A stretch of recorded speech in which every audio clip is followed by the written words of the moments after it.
Hello and welcome to our study on the Ten Commandments. We are walking through what Christian morality is all about. And we've seen as we've gone from that first table of the law that the height of morality is love for God above all things, fearing, loving, and trusting Him above all else. And now we're on the second table of the law where God explains to us what it actually means to love our neighbor. We've seen that our God has given to each of us the gift of a body and life, and therefore we want to take care of our neighbor's body and life. We've seen that God has given us family through His blessings of marriage and sex, and therefore we want to treat marriage and sex according, again, to God's design. Now we're moving on to the stuff that God has given you, the things that God has allowed you to have in your life so that you might take care of your family and the people around you.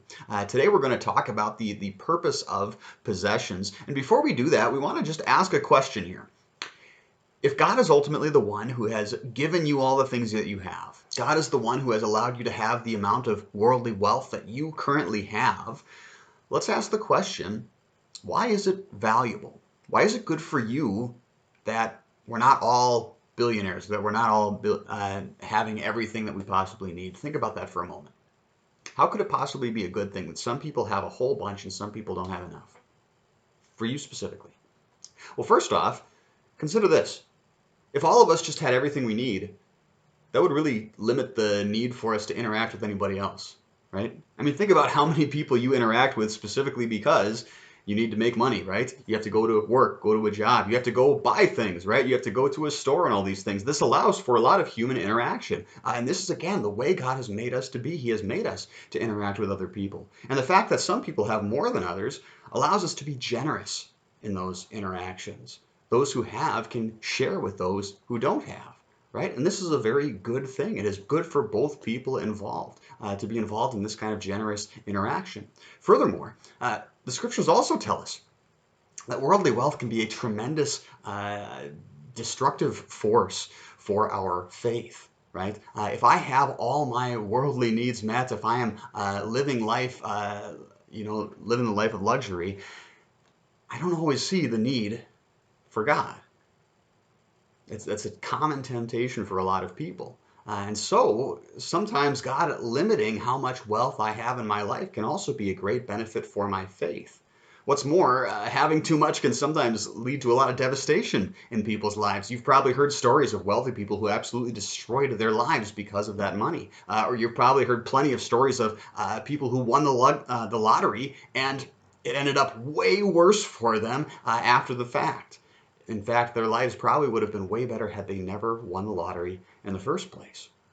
So again, let's consider that, right? God is ultimately the one who has placed us where He wants us in life, and He is blessing us through that, even though it's not always the way that we would choose for ourselves. So we're going to get into now this next commandment where God talks about our neighbor's stuff and how He wants us to treat those things.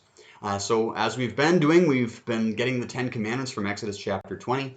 In verse 15 it says, "You shall not steal." Luther explains it. He says, "What does this mean? We should fear and love God, that we do not take our neighbor's money or property or get it by dishonest dealing, but help him to improve and protect his property and means of income." Now Luther, again, points out, right, our neighbor has stuff just like we have stuff, and therefore we don't want to take it from them.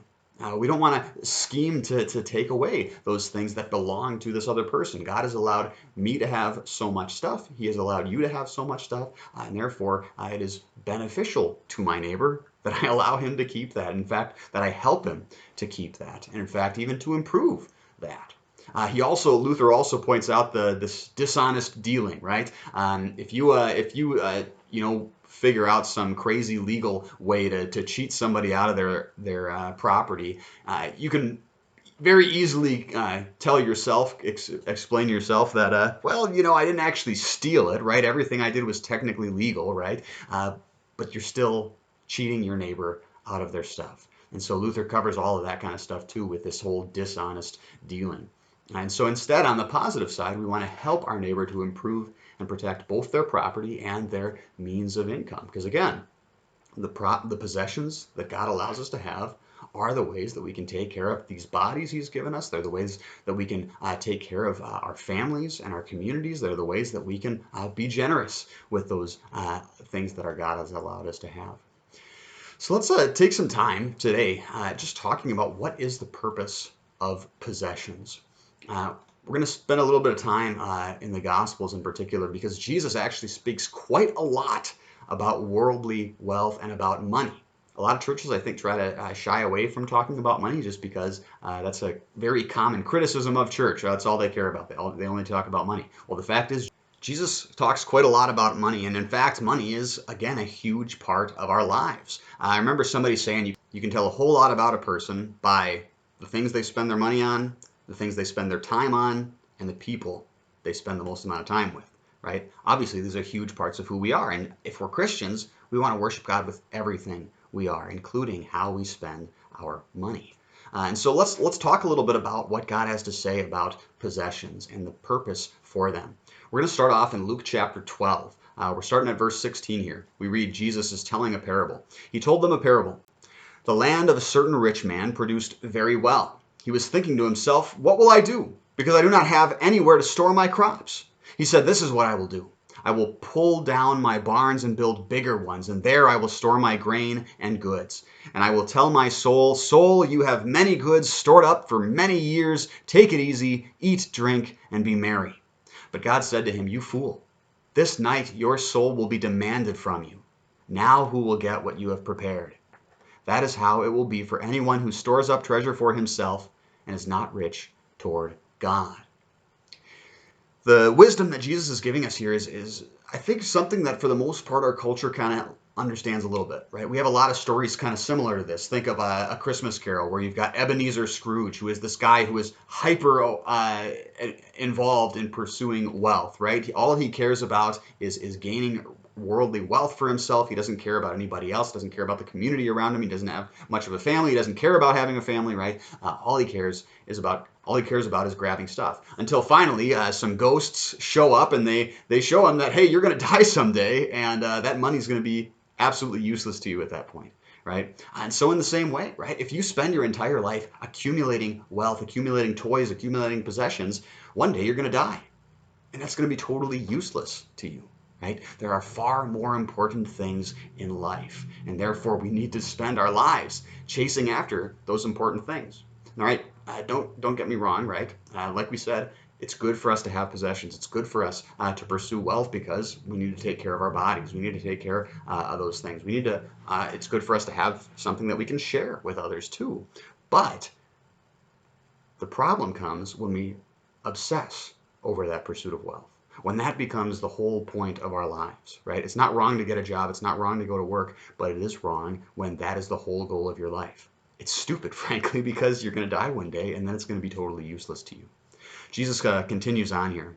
Jesus said to his disciples, for that reason I tell you, stop worrying about your life, about what you will eat, or about your body, what you will wear.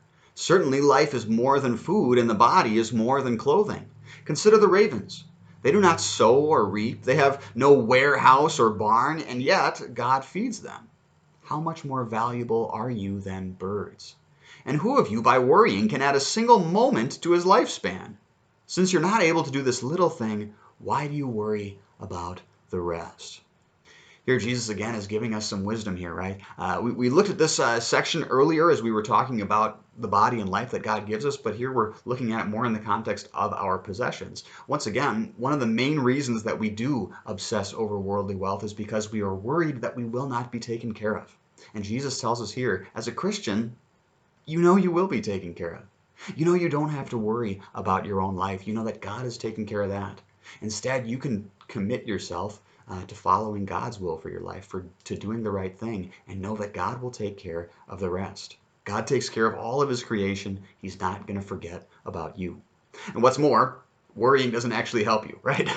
Worrying doesn't add to your life, right? In fact, I believe there's science that says very clearly that worrying can take hours away from your life because excessive stress is not healthy for you. Let's continue on.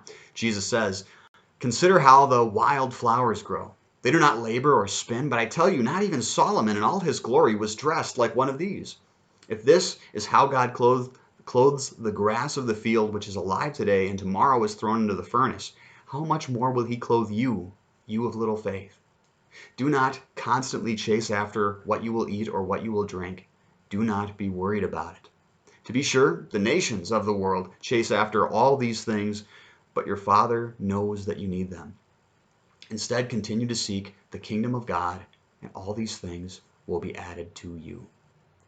Do not be afraid, little flock, because your Father is pleased to give you the kingdom. Sell your possessions and give to the needy. Provide money bags for yourselves that do not become old, a treasure in heaven that will not fail, where no thief comes near and no moth destroys. For where your treasure is, there your heart will be also.